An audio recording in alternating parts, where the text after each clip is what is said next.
بسم اللہ الرحمن الرحیم۔ السلام علیکم پیارے بچوں، امید کرتی ہوں آپ خیریت سے ہوں گے، اللہ تعالیٰ کے حفظ و ایمان میں ہوں گے۔ اللہ تعالیٰ آپ کو صحت و تندرستی والی زندگی عطا کرے۔ خوش آمدید کہتی ہوں اردو کی کلاس میں۔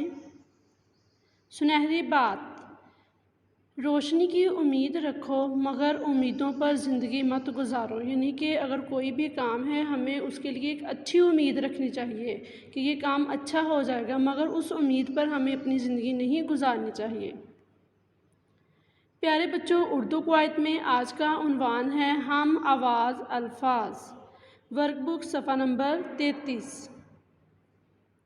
تدریسی مقاصد: بچوں کو اس قابل بنانا کہ وہ ہم آواز الفاظ کی پہچان کر سکیں، ہم آواز الفاظ کی پہچان کر سکیں، ایک جیسی آواز والے الفاظ کی پہچان کر سکیں۔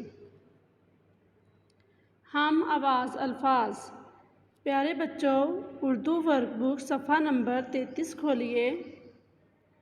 ہم آواز الفاظ، اس کی تعریف دیکھتے ہیں۔ ایک جیسی آواز والے الفاظ کو ہم آواز الفاظ کہتے ہیں، یعنی کہ ایک جو لفظ ہے اس سے ملتے جلتے جو الفاظ ہیں ان کو ہم آواز الفاظ کہتے ہیں۔ مثلاً گاتی، مچاتی، جاتی۔ جیسے ان الفاظ کے آخر میں تے چھوٹی یہ ہے، گاف الف گا تے چھوٹی یہ گاتی، پھر مچاتی کا تے چھوٹی یہ ایک جیسا، اور جاتی، یعنی کہ یہ الفاظ ایک دوسرے سے ملتے جلتے الفاظ ہیں۔ آئیے اب ان کی مزید مثالیں دیکھتے ہیں۔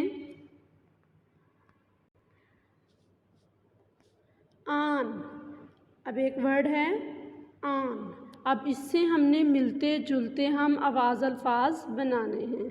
جیسے آن کا آخری جو حرف ہے وہ ہے نون، تو اب ہم ایسے الفاظ بنائیں گے جن کے آخر میں الف اور نون ایک جیسا ہو، اور شروع میں جو چاہے وہ الگ ہو لیکن لاسٹ پہ یعنی کہ اس کے آخر میں الف اور نون آتا ہو۔ جیسے آن سے ملتا جلتا ہے شان، اور اب ان دونوں سے ملتا جلتا ہے کان، پان، جان، نان، یعنی کہ ایک حرف کے ساتھ ایک لفظ کے ساتھ ہم کئی ملتے جلتے الفاظ بنا سکتے ہیں، ان کو ہم کہیں گے ہم آواز الفاظ۔ گھر کا کام پیارے بچے، ورک بک صفحہ نمبر 33 سے ہم آواز الفاظ کی تعریف یاد کرنی ہے۔ اپنا بہت سا خیال رکھیے گا اور دعاؤں میں یاد رکھیے گا۔ اللہ حافظ۔